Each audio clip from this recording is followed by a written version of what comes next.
Gostaria de começar hoje, para dar continuidade àquela série de 4 mensagens que me foram confiadas, lendo 1 Coríntios capítulo 2, versículo 2, onde Paulo diz: porque decidi nada saber entre vós, senão a Jesus Cristo e este crucificado. Nós sabemos que Paulo tinha muito conhecimento, mas ele diz aqui: eu decidi nada saber entre vós, senão a Jesus Cristo e este crucificado. Hoje nós vamos falar, irmãos, do efeito da cruz nas nossas vidas. Nós falamos sobre o desejo de Deus que nós alcancemos a plenitude de Cristo. É um processo que nós devemos alcançar. Nós devemos ver, voltando atrás, nós usamos a ilustração de que um copo cheio de guaraná não pode ser preenchido com água.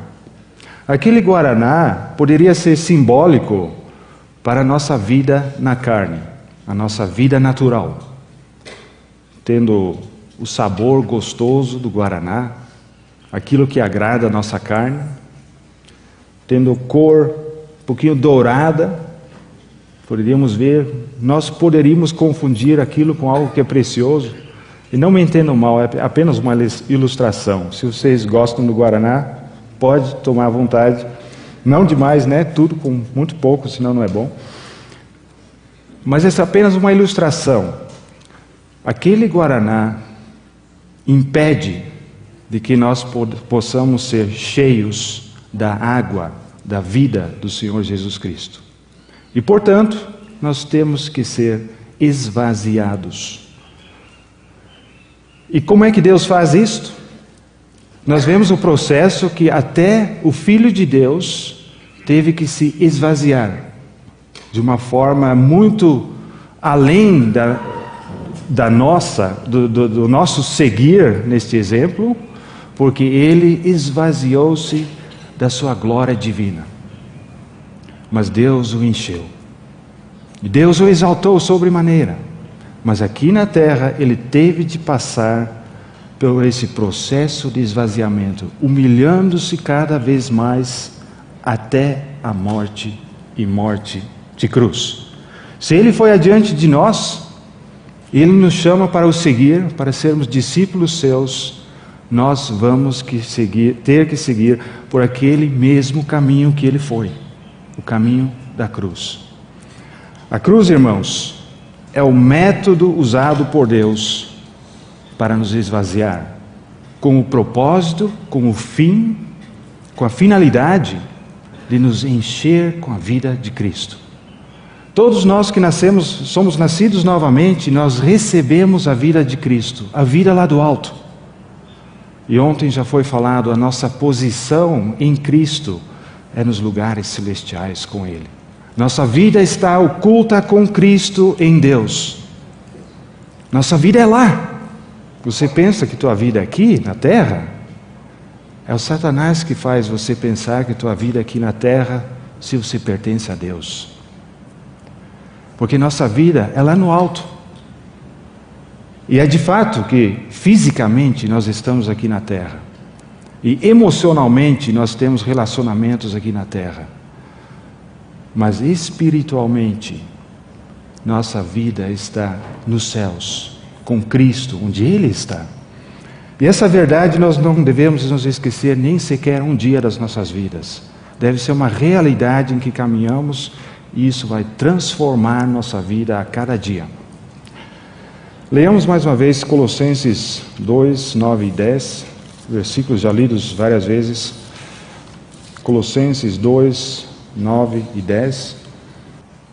Porquanto nele, que é Cristo, habita corporalmente toda a plenitude da divindade. Também nele estáis aperfeiçoados. Aqui outras versões nos dizem, porquanto nós fomos enchidos nele, ou nós nos tornamos completos nele, que é também o resultado de sermos enchidos. Nós recebemos a plenitude nele, só que é o verbo aqui. Ele é o cabeça de todo o principado e potestade. Então, a plenitude de Deus habitou em Cristo corporalmente. E nós recebemos aquela plenitude nele. A plenitude de Cristo nos foi dada. É nossa possessão. Nós recebemos por herança. Agora nós vamos voltar a Efésios capítulo 1. Efésios capítulo 1.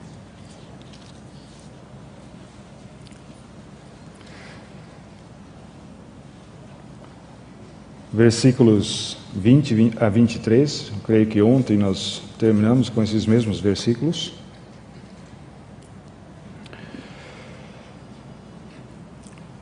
Falando da suprema grandeza do seu poder, para com os que cremos, esse é o versículo 19.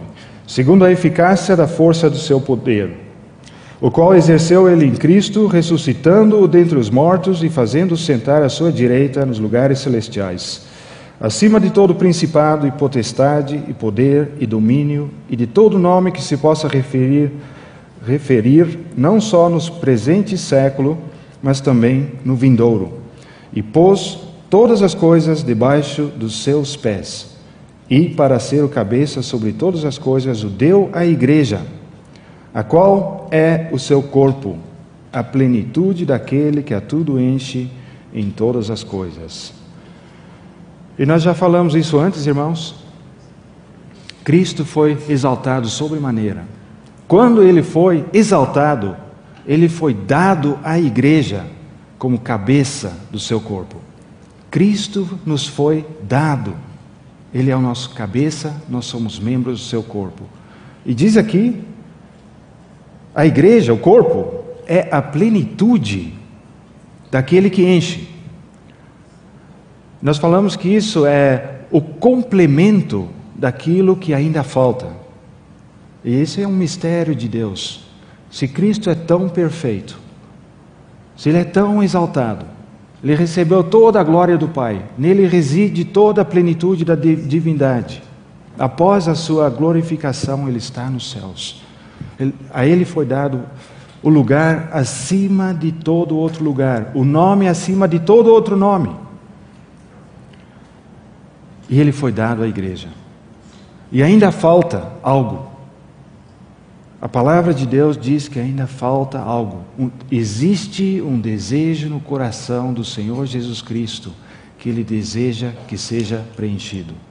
E é a sua igreja. É o seu corpo sendo preparado para a maturidade, para a plenitude, para que a plenitude do corpo preencha também a plenitude de Cristo.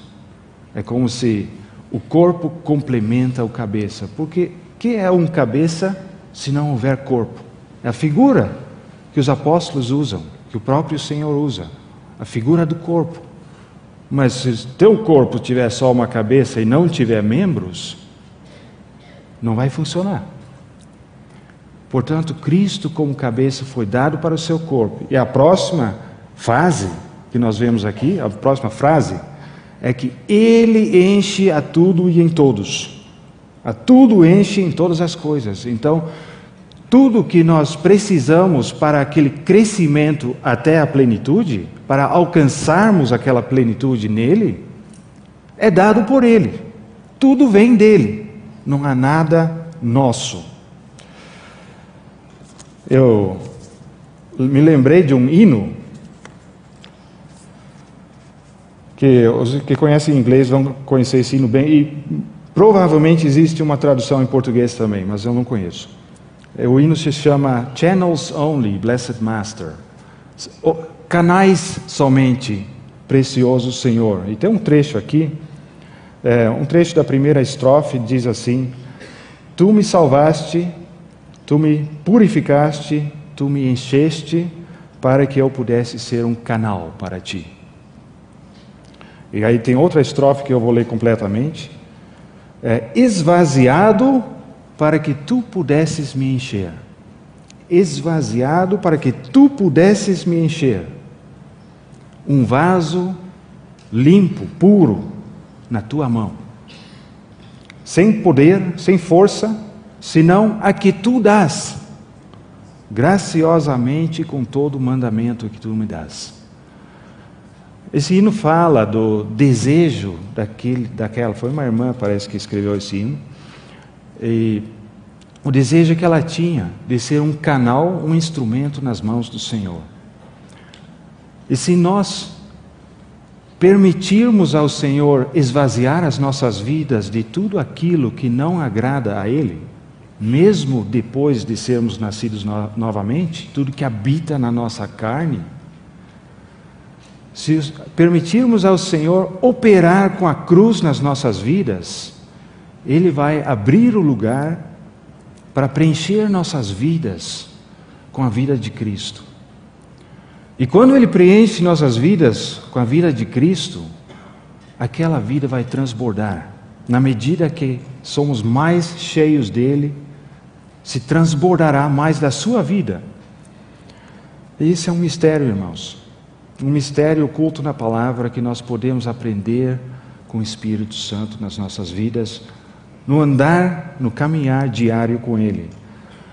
Se você tem uma pessoa morta, você toca nela, você dá um beliscão, ela não reage.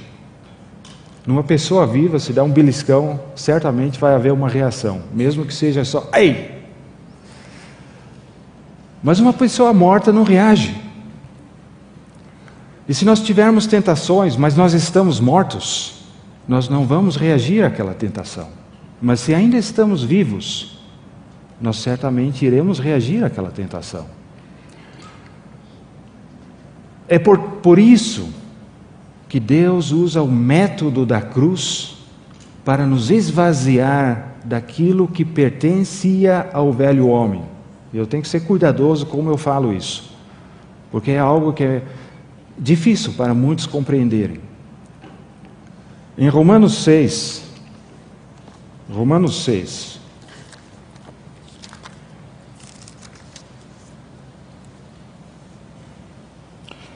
falando sobre a possibilidade de permanecermos no pecado. E Paulo diz, ele pergunta, vamos permanecer no pecado? Versículo 1, para que seja graça mais abundante, porque ele explicou antes disso, que o pecado abundou, mas que a graça superabundou. Quanto mais pecado havia, mais graça Deus dava. Então ele diz, alguns podem pensar então, bom, mais pecado vai resultar em mais graça, né? Ainda mais graça, então vamos pecar mais para receber ainda mais graça. Paulo já viu que alguns poderiam pensar assim, então ele faz a pergunta aqui, vamos então permanecer no pecado para que recebemos mais graça? Certamente que não, de modo nenhum. Como viveremos ainda no pecado nós os que para ele morremos? E ele fala do batismo.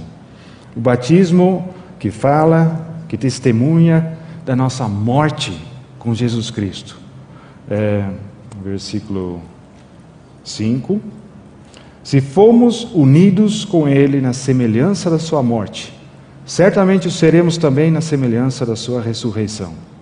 Sabendo isto, que foi crucificado com Ele o nosso velho homem, para que o corpo do pecado seja destruído e não sirvamos o pecado como escravos. Porquanto quem morreu, justificado está do pecado. Ora, se já morremos com Cristo, cremos que também com Ele viveremos. Sabedores que, havendo Cristo ressuscitado dentre os mortos, já não morre, a morte já não tem domínio sobre ele. Pois, quanto a ter morrido, de uma vez para sempre, morreu para o pecado, mas quanto a viver, vive para Deus. Assim também vós, considerai-vos mortos para o pecado, mas vivos para Deus, em Cristo Jesus, e não reine, portanto, o pecado em vosso corpo mortal. Então eu falei que preciso ser cuidadoso como eu falo. O velho homem é o que morreu com Cristo na cruz. Nós damos testemunho disso quando nós somos batizados. Meu velho homem está morto. e ele não pode mais reagir. E se ele está morto, como é que eu posso pecar? Como é que eu posso cair em tentação? Como que eu explico isso? Eu não estou morto? E o problema, irmãos, é que nós vivemos nessa carne. Nós vivemos com corpo e alma humana. Mas aquilo que causa o corpo a pecar, ou a alma a pecar, está morto. E Paulo diz, já que o velho homem está morto, então considere-o morto. Você está morto, porque o ego, que o irmão Luiz usou esse termo, o nosso ego, o meu ser mais profundo, a profundidade do meu ser, era o velho homem, antes de ter nascido novamente. E quando era o velho homem, eu fazia a vontade da carne. Eu vivia no pecado, eu era morto em delitos e pecados. Você vê, eu já era morto, mas morto para com Deus. Morto em relação a Deus, porque eu não tinha comunhão com Deus devido ao pecado. Mas agora eu vivo para Deus e, ao invés, eu estou morto para o pecado.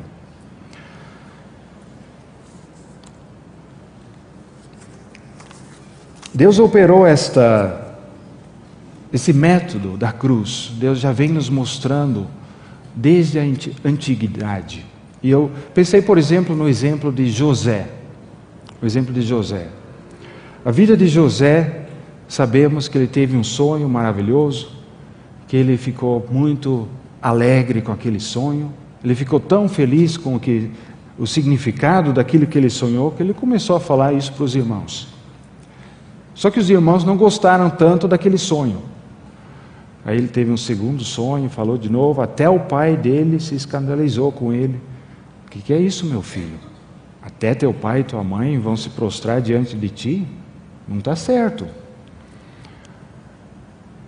Então, chegou a tal ponto, a inveja dos irmãos, que eles decidiram, vamos eliminar o José de perto de nós.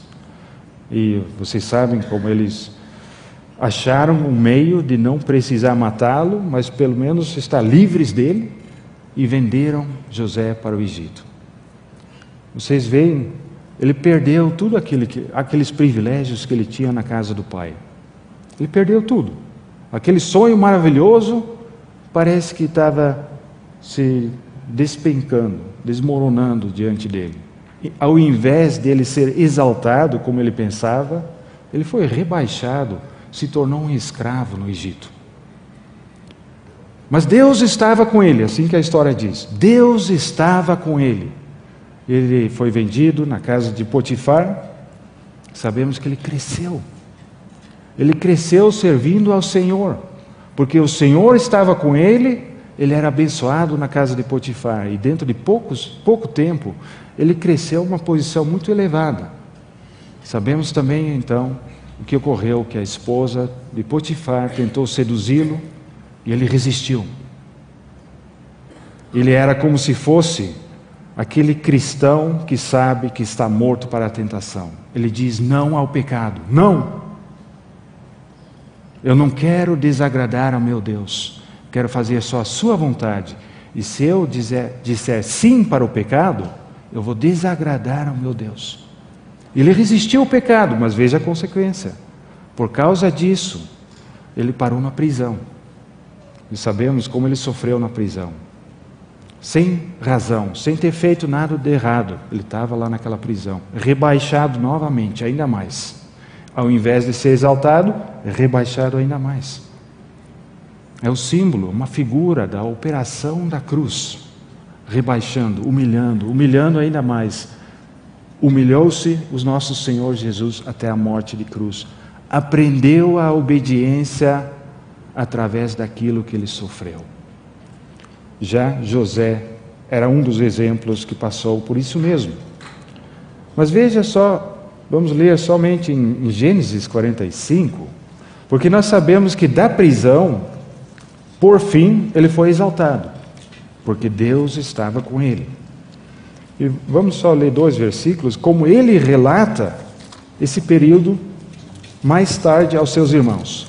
Gênesis 45.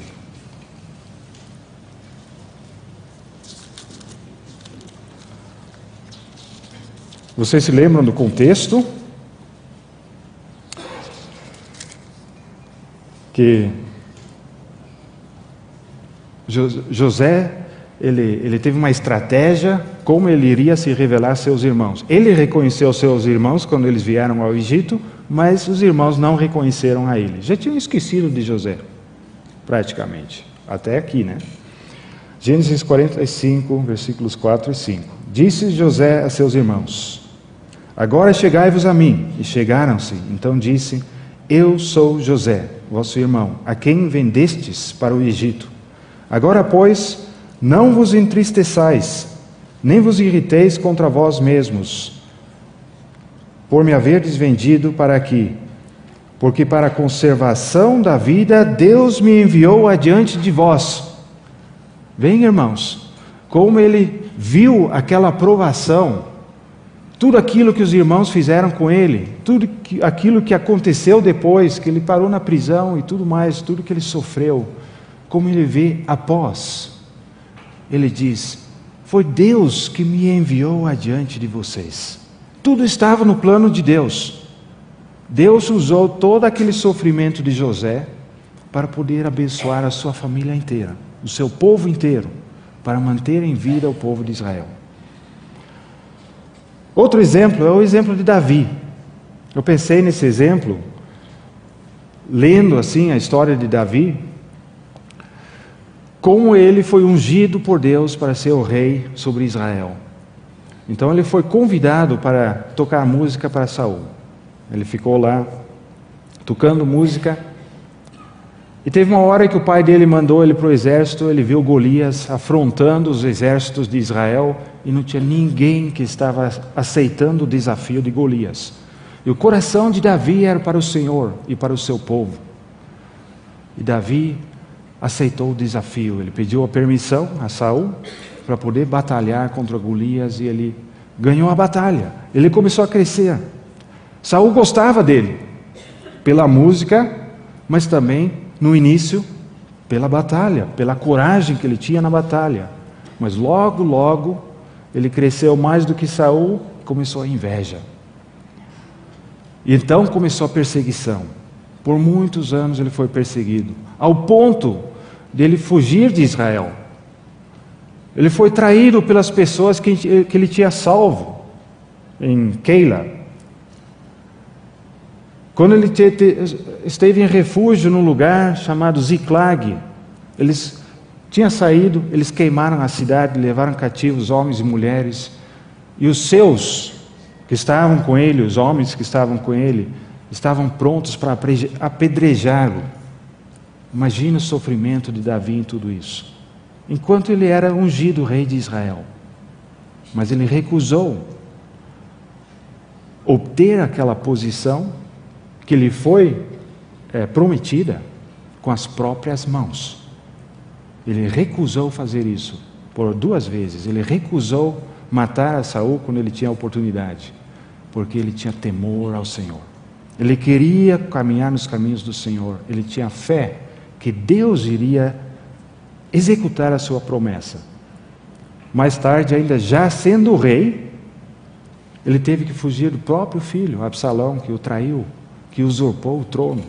Ele fugiu. Bem, irmãos, como a vida de Davi também é uma vida de uma promessa de crescimento, uma promessa de, digamos, plenitude, porque a época de Davi, o reino de Israel, segundo eu entendi, é o mais amplo de todos os tempos da história de Israel. Ele conquistou muita terra, além do que já estava na posse do reino de Israel. No reino de Salomão, pelo que eu entendo, não cresceu muito mais, porque Salomão teve um reinado de descanso, não de batalha. Mas Davi foi o que conquistou a maior área de território para o povo de Israel. Mas antes que pudesse fazer isso, ele passou por todos aqueles sofrimentos, esvaziado de tudo aquilo que era na carne. Irmãos,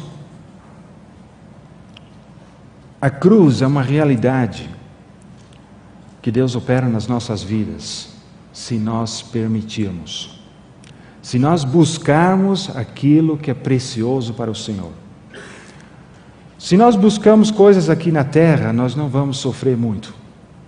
Quem sabe até nós vamos ser abençoados naquilo que nós procuramos.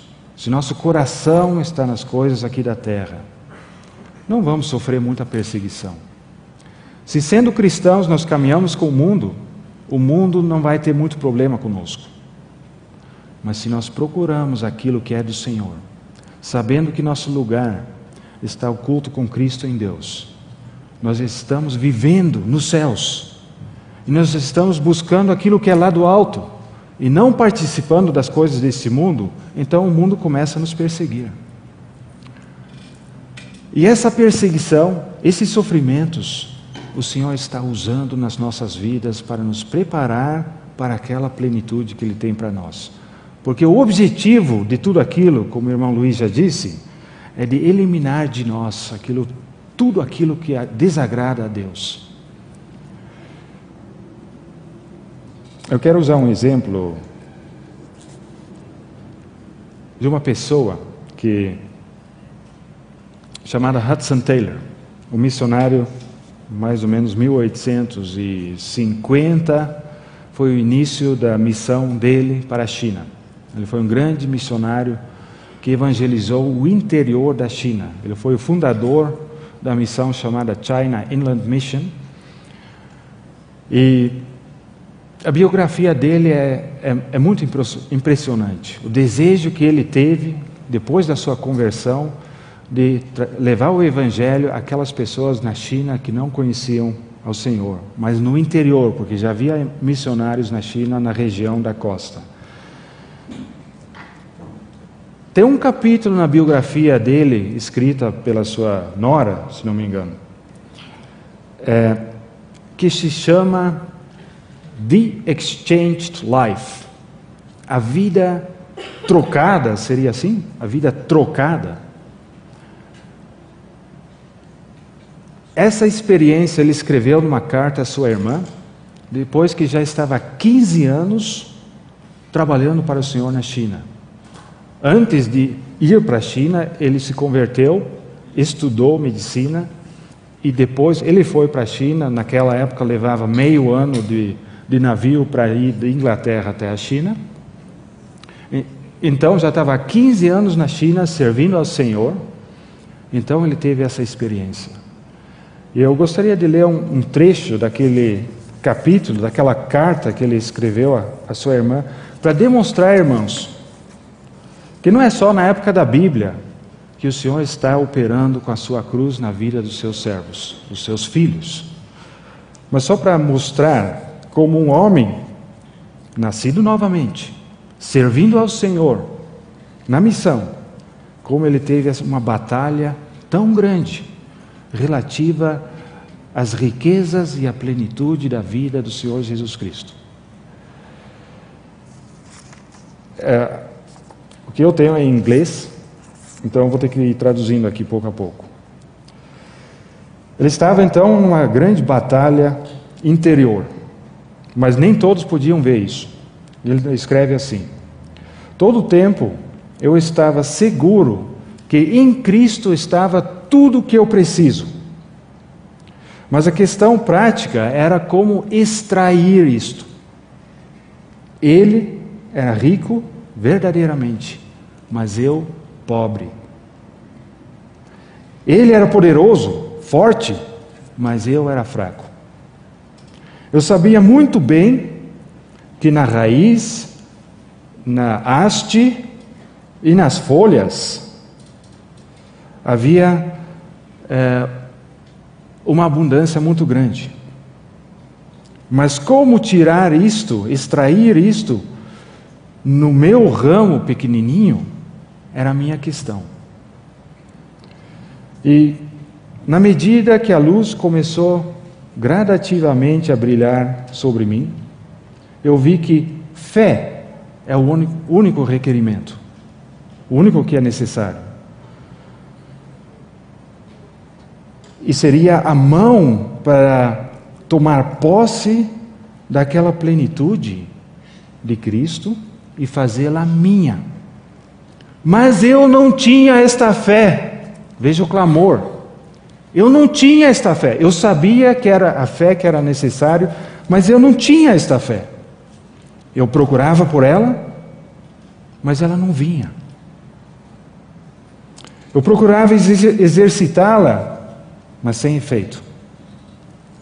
Vendo mais e mais a providência maravilhosa de graça depositada em Jesus, a plenitude de nosso precioso Salvador, parecia que a minha deficiência e a minha culpa pareciam estar crescendo mais e mais.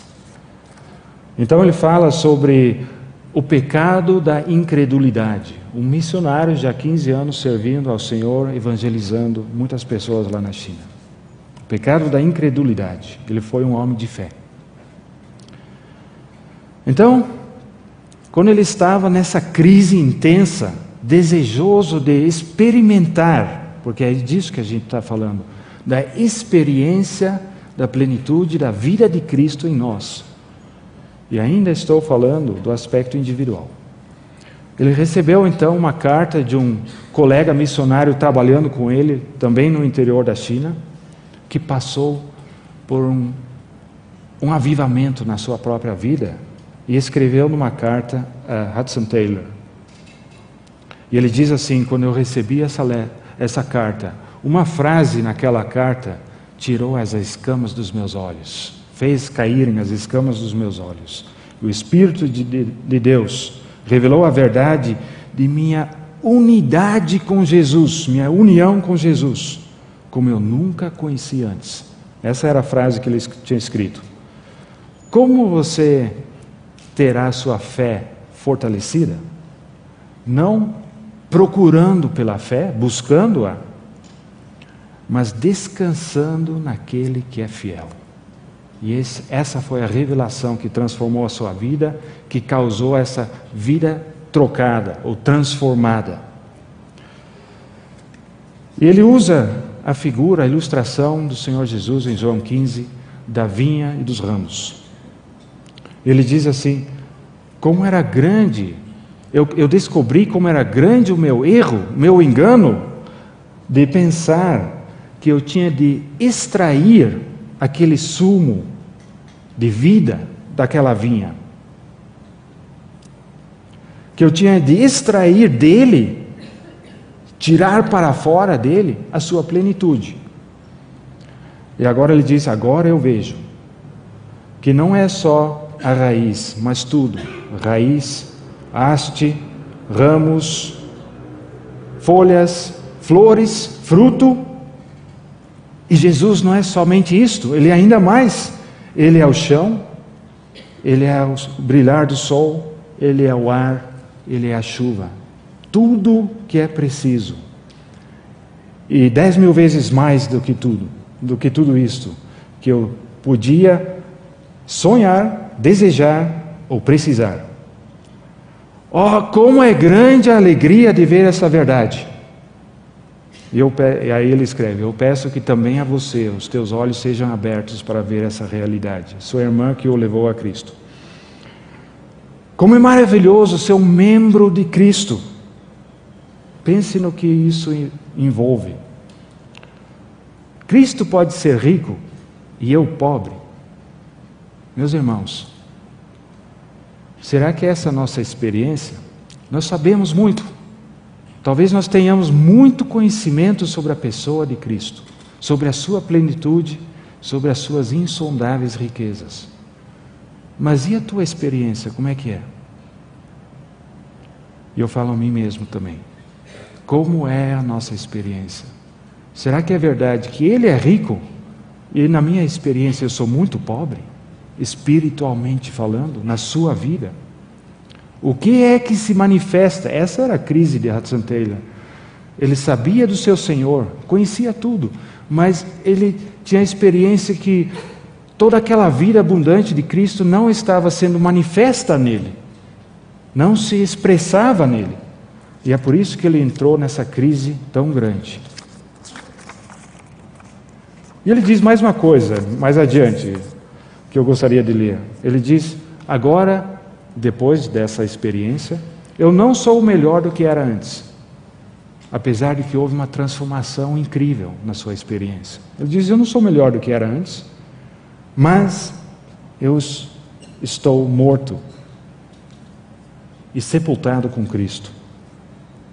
Sim, também ressurreto e exaltado. E agora Cristo vive em mim. E a vida que agora vivo, não vivo na carne, mas eu vivo pela fé no Filho de Deus, que me amou e se entregou por mim.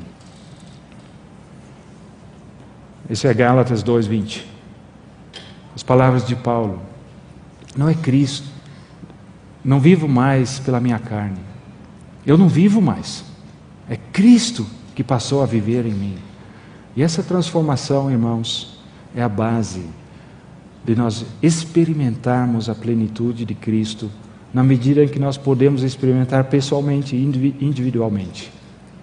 Mas o desejo de Deus vai além. O desejo de Deus é que todos os membros do seu corpo experimentem aquela maturidade, aquela plenitude. E por isso Ele nos colocou juntos como seu povo. E nós vemos que, vamos dar uma olhada no Antigo Testamento, em Êxodo, onde já começamos a ler na primeira sessão. Agora eu gostaria de ler um pouquinho antes, no capítulo 35, versículo 30, um trechinho.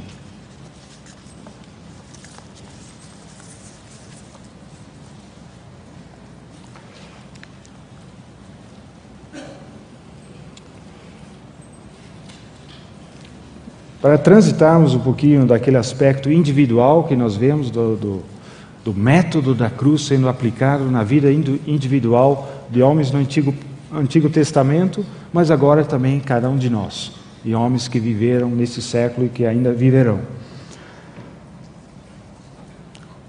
Êxodo 35, versículo 30, e continuamos a ler até o capítulo 36.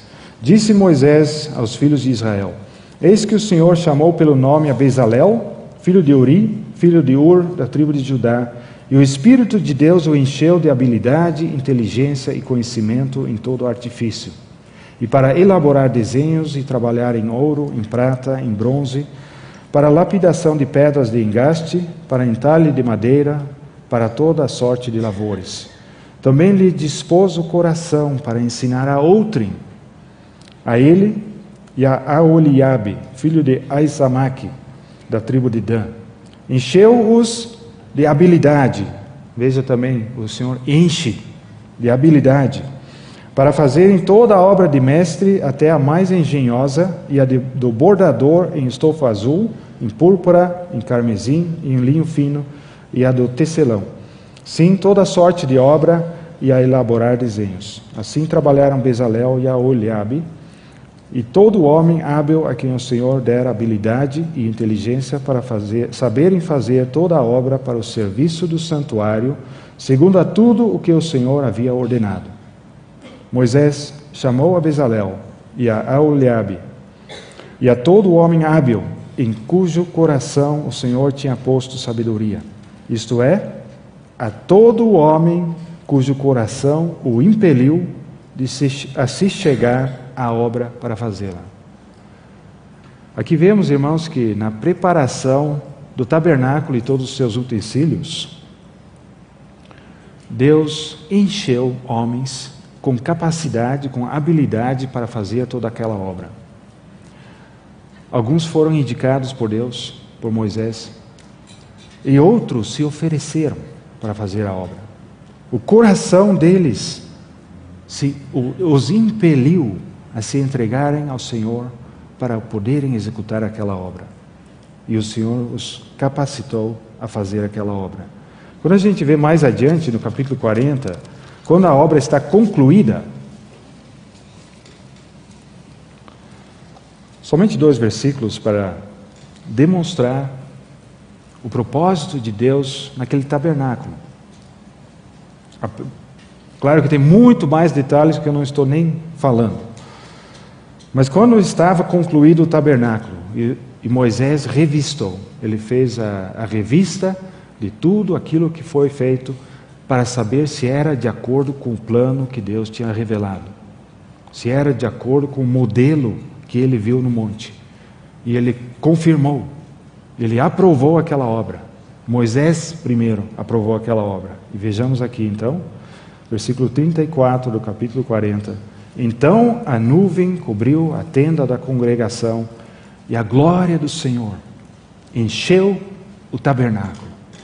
Moisés não podia entrar na tenda da congregação, porque a nuvem permanecia sobre ela e a glória do Senhor enchia o tabernáculo.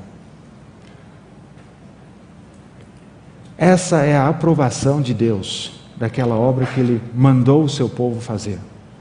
Ele pediu para eles fazerem um tabernáculo. Ele deu exatamente os detalhes de como devia ser construído. Ele habilitou, capacitou as pessoas a executarem aquela obra de acordo com o modelo. E quando tudo estava pronto, Deus confirmou: é isto que eu queria que houvesse. E Ele encheu de glória aquele tabernáculo. Mas o mais interessante é que o tabernáculo, a casa de Deus, estava cheia da sua glória, mas homem nenhum podia entrar. Nem Moisés, que falava com Deus face a face, não podia entrar no tabernáculo, porque a glória de Deus encheu o tabernáculo. Isso nos mostra, irmãos, que na casa do Senhor, quando Ele enche a sua casa da sua glória, tudo do homem desaparece.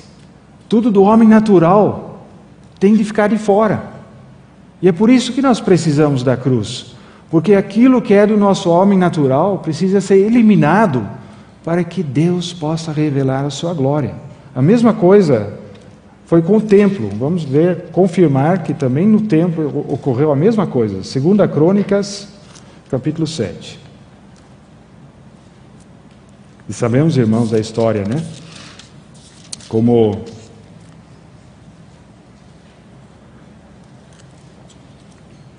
Davi batalhou, como ele conquistou muitas terras, mas também muitos bens dos seus inimigos, como ele recebeu um modelo para a construção do templo, e como ele preparou tudo para que Salomão pudesse construir o templo após ele. Porque Deus falou: você não pode construir o templo, você é um homem de guerra, mas teu filho construirá o templo para mim.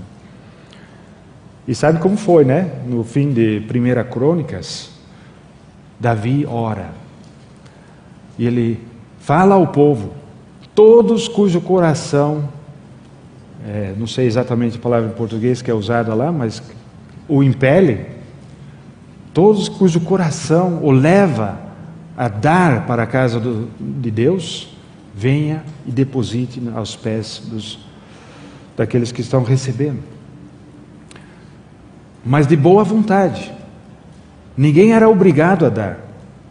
Só os que queriam, que tinham no seu coração de contribuir para a construção do templo, que era para a glória do Senhor, para a morada de Deus entre o seu povo, aqueles que voluntariamente contribuíram, eles ajudaram a construir aquele templo. Não foi por obrigação. E então Salomão construiu o templo no capítulo 7 de 2 Crônicas, os primeiros 3 versículos. Tendo Salomão acabado de orar, desceu fogo do céu e consumiu o holocausto e os sacrifícios, e a glória do Senhor encheu a casa. Os sacerdotes não podiam entrar na casa do Senhor, porque a glória do Senhor lhe tinha enchido a casa. Todos os filhos de Israel, vendo descer o fogo e a glória do Senhor sobre a casa, se encurvaram com o rosto em terra sobre o pavimento e adoraram e louvaram o Senhor, porque é bom, porque a sua misericórdia dura para sempre. O Senhor, novamente aqui no templo, Ele confirma e aprova a obra que foi feita no seu nome. E Ele enche de glória o templo, e os sacerdotes que foram indicados para ministrarem diante do Senhor dentro daquele templo, eles não podiam entrar, porque a glória do Senhor encheu a sua casa. E mais tarde, irmãos, sabemos que o templo foi destruído durante o exílio. E depois do exílio, Zorobabel, com mais alguns do povo cujo coração estava preparado para reconstruir o templo, eles voltam para a terra, para Jerusalém, e reconstroem o templo. E quando eles olham para aquela reconstrução do templo que era tão pobre, relativo àquele templo que Salomão tinha construído, que existia, os mais velhos tinham visto como era o templo antigamente, a geração mais nova não tinha visto, mas os mais idosos, eles choraram. Porque o templo construído agora, reconstruído, era tanto mais pobre do que aquele templo que um dia havia. Irmãos, muitas vezes nós podemos estar tristes diante da situação do cristianismo de hoje, da igreja, talvez do nosso próprio contexto onde nós estamos. Talvez ocorreram coisas que nos causaram muita tristeza diante do testemunho do Senhor. E choramos. Mas a promessa que Deus dá naquele lugar, através do profeta Ageu, ele diz que a glória da última casa será maior do que essa que vocês viram. A glória será ainda maior. E pessoalmente eu creio que isso se refere à casa de Deus espiritual que Ele está construindo em Jesus Cristo. Falando da nova Jerusalém, que está sendo construída nos céus. Que brevemente, no dia em que o Senhor preparou, a nova Jerusalém descerá gloriosamente dos céus para se casar. Porque é falado assim, a nova Jerusalém é a esposa do Cordeiro, a esposa do Senhor Jesus.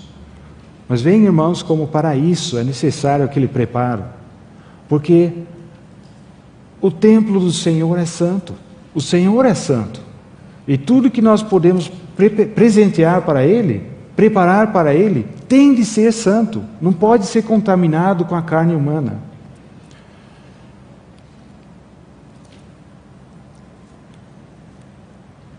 O relógio não está mais ouvindo, não está mais atendendo o que eu quero. Eu gostaria de, finalmente, irmãos, olhar mais um pouquinho para a carta de Efésios, voltando onde começamos. Sabendo que Deus quer edificar a sua casa no dia de hoje e quer usar-nos. Efésios capítulo 1, alguns versículos, porque nós já lemos muitos desses versículos durante esses dias que se passaram, mas só mais algumas coisinhas que eu gostaria de ressaltar na carta de Paulo aos Efésios, e voltar também àquilo que eu falei sobre o velho homem e o novo homem.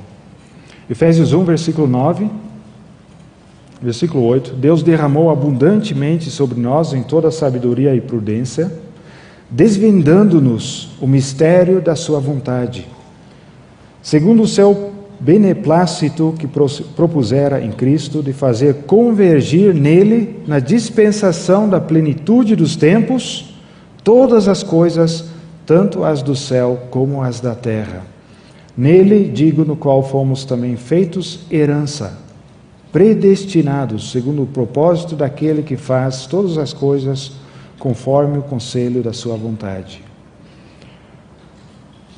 É um mistério da vontade de Deus, mas é um mistério que foi desvendado a Paulo, aos apóstolos e a cada um de nós que recebeu o Espírito Santo, e que tem a quem o Senhor achou dignos de receberem esse mistério, a revelação desse mistério.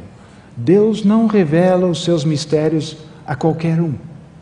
Deus revela os seus mistérios àqueles que desejam aquilo que Ele deseja, que estão dispostos a se oferecerem, a se sacrificarem, para que Deus obtenha aquilo que Ele deseja. Nós muitas vezes vivemos assim, irmãos. Nós sofremos, nós estamos doentes, alguma coisa nos acontece no trabalho, talvez nós somos mandados embora do emprego, perdemos o emprego. Muitas coisas podem nos acontecer nesse mundo, que também com os homens do mundo também acontece, mas também pode acontecer conosco. E nós oramos: Senhor, supra a minha necessidade. Senhor, dê-me um emprego, dê-me uma esposa, dê-me um marido, dê-me filhos, dá-me isso, dá-me aquilo. Mas, irmãos, Deus tem uma necessidade, Cristo tem uma necessidade, uma carência, um desejo no seu coração. Deus quer ter uma esposa para o seu próprio filho, e Ele não quer uma esposa qualquer, Ele quer uma esposa que seja santa, sem ruga e sem mácula. E para formar essa esposa, Ele usa pessoas como você e eu, que antes éramos mortos em delitos e pecados, que antes éramos cheios da corrupção desse mundo, mas a quem Cristo salvou, dando-nos sua própria vida. Ele derramou a sua vida para nós e por nós, e nos deu a sua vida. Essa vida está ao nosso alcance, mas nós só vamos gozar a experiência dessa vida se nós o buscarmos de todo o coração, se nós seguirmos aquele mandamento que Ele nos diz: tomai sobre vós a tua cruz diariamente e siga-me. Então você pode se tornar seu discípulo. E os discípulos são os que crescem até serem feitos iguais ao Mestre, transformados na imagem do Senhor. Aqui nesses versículos nós lemos também, versículo 11, nós fomos feitos herança nele. Quando Paulo mais adiante ele ora para o espírito de revelação, espírito de sabedoria e de revelação no pleno conhecimento dele, ele pede para olhos iluminados do nosso coração. Se nós buscarmos aquilo que é da vontade do Senhor, e Ele nos revela, Ele nos mostra, uma das coisas que Ele nos mostra, a segunda delas, a primeira a esperança do seu chamamento, a segunda, qual a riqueza da glória da sua herança nos santos. Nós pensamos, nós somos co-herdeiros com Cristo, Ele vai herdar do Pai e nós vamos herdar com Ele, isso é correto. Mas Cristo também tem uma herança em nós. Ele está aguardando a obra do Santo Espírito na sua igreja, na sua noiva, para que ela se torne herança para ser dada a Ele. E Ele se compraz nisso. Ele aguarda com ansiedade, com desejo, o momento em que aquela noiva será dada a Ele, será entregue a Ele. Isso já começamos a ler no início. No fim do capítulo 1 de Efésios, o corpo, que é a plenitude de Cristo, para complementar aquilo que o faz completo, pleno.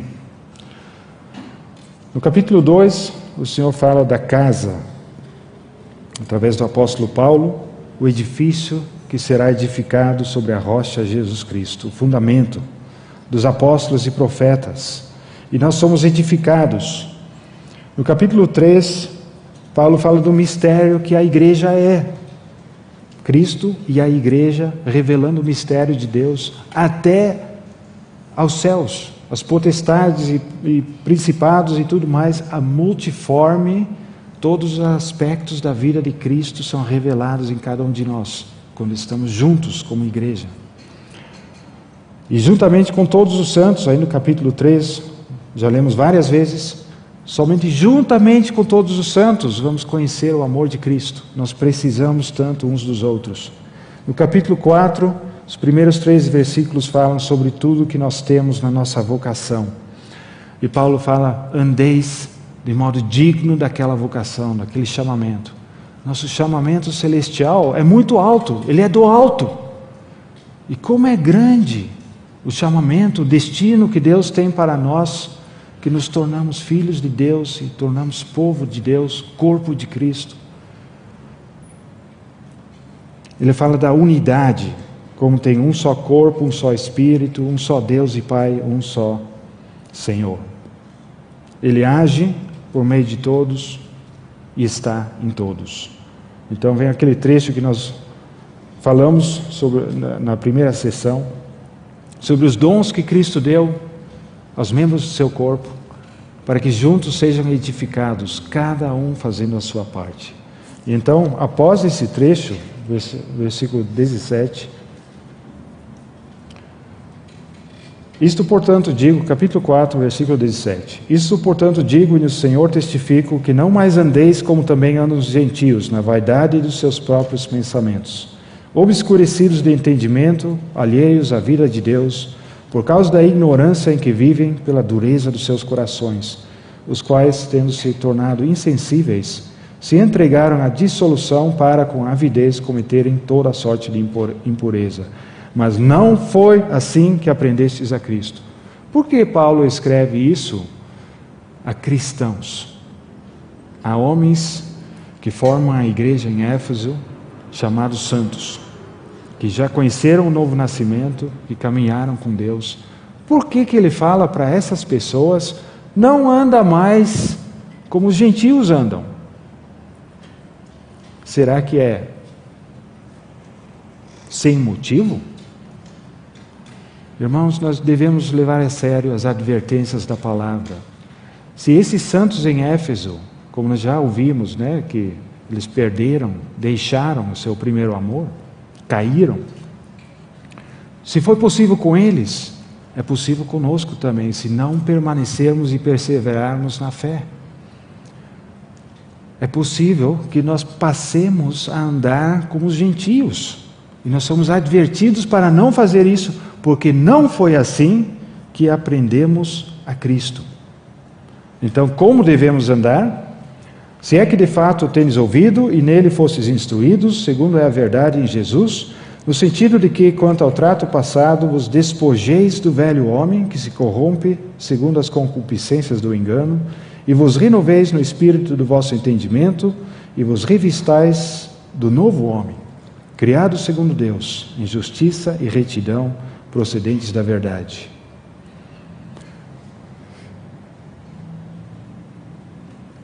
O velho homem, ele não está morto? Certamente ele está morto, irmãos, e nós devemos considerá-lo morto. Mas Paulo diz que no que se refere ao nosso andar, nós devemos nos despir. É assim que fala em despojar, é falado aqui em Efésios. Colossenses fala nos despir. E as palavras usadas lá têm o seguinte significado: quando você vai trocar de roupa, você não vai pôr a outra roupa que você quer pôr por cima dessa aqui, né? Você vai tirar essa roupa aqui, vai colocar a outra roupa. E esse é o significado. Tirar a roupa que pertencia ao velho homem. O velho homem está morto, mas a roupa dele, para usar essa expressão, a roupa dele ainda está conosco. Nos hábitos, aquilo que corrompeu as nossas almas, quando o velho homem ainda vivia. E nós não devemos permitir que aquilo nos leve a ser a raiz mais profunda das nossas vidas, o nosso ego. O nosso eu agora é a nova criatura que somos em Jesus Cristo. E nós precisamos nos revestir do novo homem, no seu andar. E ele fala sobre amor, ele fala sobre nos sujeitar uns aos outros. Irmãos, nós temos a experiência de uns 25 anos atrás. Nós éramos muitos estudantes jovens que se converteram. Alguns de nós passamos a morar juntos, porque não morávamos com os pais, que geralmente morávamos distantes na Holanda. Então, alguns de nós passamos a morar juntos, com vários irmãos solteiros, morando juntos, e a Caíma já falou no testemunho, irmãs solteiras também. E nós provamos lá, teve uma hora que chegou um irmão da África, um servo do Senhor, e ele advertiu os irmãos que isso era perigoso, que eles tinham más experiências, irmãos solteiros assim morando juntos, porque gerava conflito entre os irmãos. E de fato, gerou conflito entre os irmãos. Nós entrávamos em conflito, em desentendimentos, machucávamos uns aos outros, não propositalmente, mas porque a nossa carne era assim. O nosso caráter é diferente um do outro. E nós conhecemos, aqueles que são casados, conhecem que mesmo no matrimônio isso acontece. Mas Deus abençoou. E através daqueles conflitos, nós aprendemos a nos negar a nós mesmos, a nos sujeitar uns aos outros. É algo muito prático, irmãos. A vida da igreja é o lugar da obra de Deus para nos preparar, para nos despojar daquilo que ainda resta do andar do velho homem. Mas, irmãos, não é Deus que faz sem a tua aprovação. Deus faz isto em nós, mas somente se nós permitirmos a ação da cruz nas nossas vidas, mesmo através dos nossos irmãos. Quem sabe o Senhor usa um irmão ao teu lado, você não se dá com ele, mas o Senhor colocou esse irmão perto de você. Toda vez você encontra com ele, mas ele não é o teu tipo de pessoa, não é a pessoa que você se dá bem. Isso aconteceu com nós na Holanda também. E todo lugar onde a igreja do Senhor caminha juntos, desejando se submeter à cabeça, essas coisas acontecem. E Deus usa tudo isso para mostrar a nós aquilo que você está demonstrando agora na tua carne era coisa do velho homem, só que o velho homem morreu e você não deve mais viver assim. Agora você deve viver em amor, sujeitando-se uns aos outros. Como é difícil às vezes nos sujeitarmos a um outro irmão ou irmã, quando nós estamos certos de que eu sou correto, ele que está errado. Mas, irmãos, se nós permitirmos a cruz do Senhor como um método para operar nas nossas vidas, Ele vai produzir vida, a vida do Senhor Jesus Cristo. Eu não sei se eu vou ter... Eu posso tirar mais alguns minutinhos, irmãos. Eu gostaria apenas de falar uma história que tocou muito o meu coração. E eu quero contar essa história no contexto de que todos os membros têm uma participação e podem ter alguma atividade nessa edificação do corpo para chegar à sua plenitude de Cristo. Essa história nos foi contada por um servo do Senhor que era do Azerbaijão, acho que fala assim. Baijão. Falar a verdade, quando esse irmão veio, eu ainda não conhecia que esse país existia. Era um país da antiga União Soviética, e eu sei que tem ainda vários que eu ainda hoje não sei o nome, são nomes difíceis, mas esse irmão estava vindo de lá e veio na igreja e deu o testemunho, pregou a palavra, e ele usou esse exemplo, dizendo a nós, exortando-nos a servir ao Senhor. Cada um pode servir ao Senhor. E eu não lembro todos os detalhes da história, mas o principal eu lembro. Havia uma conferência, um evento, onde foi cristão, um evento cristão, e eu não lembro exatamente qual foi, algum lugar da Europa, eu acho. E havia um pregador lá, que estava trazendo a palavra naquela conferência, e foi dada ocasião para darem testemunhos dos irmãos. Então houve alguém, acho que foi não lembro os detalhes. Houve alguém, um dos irmãos deu testemunho assim, que esteve em Sydney, na Austrália. E lá foi para o mercado aberto, onde se compram frutas, legumes, e aconteceu o seguinte: ela estava lá no mercado, percebeu que alguém por detrás colocou um bilhetinho na sua mão e sumiu. Quando ela olhou para ver quem que fez isso, quando a pessoa olhou, não viu mais ninguém. Então leu o bilhetinho, estava escrito assim: você sabe onde vai ser o seu destino eterno? Onde você vai passar a eternidade? Aí virou e tinha um versículo da Bíblia, um versículo do Evangelho, não lembro qual é, se é João 3,16 ou outro. E aquilo transformou a vida daquela pessoa, porque ela não sabia onde era o seu destino eterno. Então, outra ocasião, esse mesmo pregador, ele foi em outra conferência, eu acho que na Rússia, e houve também uma conferência assim, e foi dada ocasião para darem testemunhos. Havia um esportista alguém que participou em algumas Olimpíadas, algo assim, e foi em Sydney. E ele contou a história similar. Estava no mercado aberto e alguém colocou o bilhetinho por detrás na sua mão com essas mesmas coisas. Bom, para encurtar a história, eu acho que foi 2 ou 3 vezes que ele achou um testemunho deste. Ele ouviu esse testemunho. Então, teve uma ocasião que esse pregador foi para Sydney. E então ele queria muito saber o que estava acontecendo naquele mercado. Então ele foi para o mercado aberto para ver, e ele ficou um tempão lá, ele só ficou lá esperando se alguém ia colocar um bilhetinho da mão dele. Ele estava todo preparado.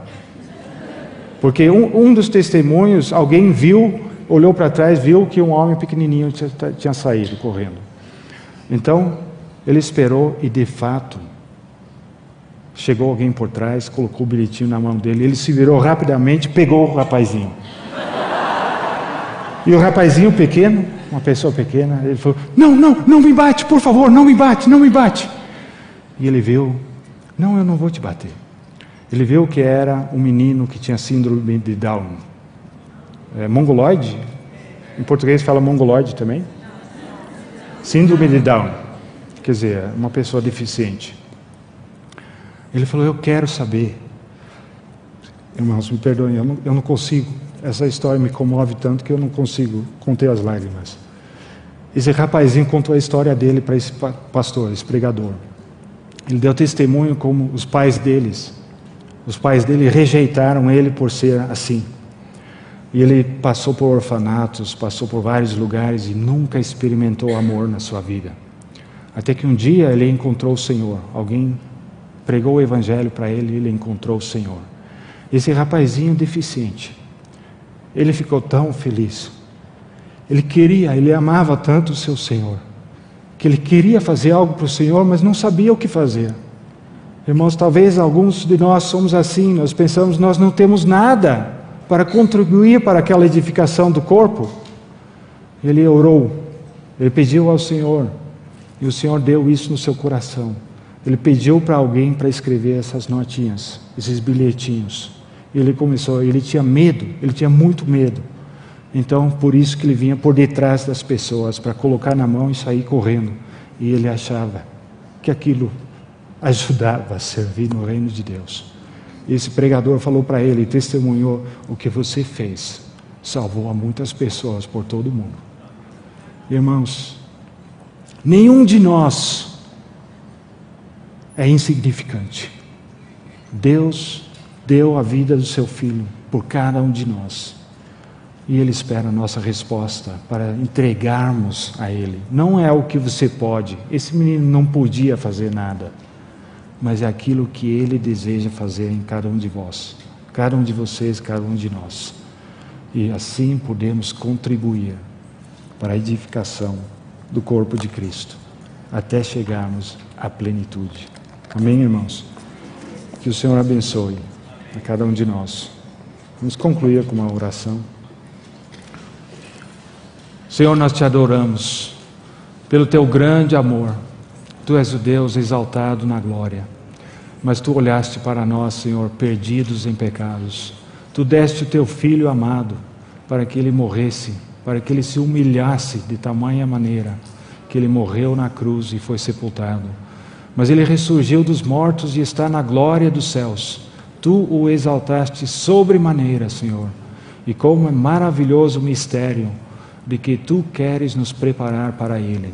Tu nos deste vida em Jesus Cristo, nosso Senhor. E tu queres nos dar o crescimento espiritual, nos livrar de tudo aquilo que desagrada a ti nas nossas vidas. Tu queres usar a cruz não para nos castigar, Senhor. Tu queres usar a cruz para nos transformar de acordo com a imagem do teu Filho.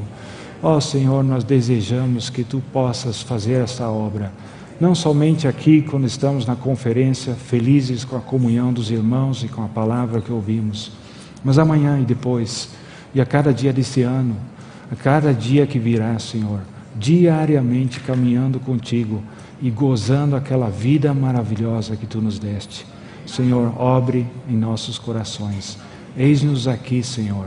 Queremos nos consagrar a ti, para que tu tenhas o espaço de fazer a Tua obra dentro de nós, como igreja, Senhor, que possamos ser preparados para ser aquela noiva bela, sem ruga, sem mácula, santa, para Cristo Jesus, nosso Senhor. Em nome de Jesus, nós agradecemos e oramos, Senhor. Amém.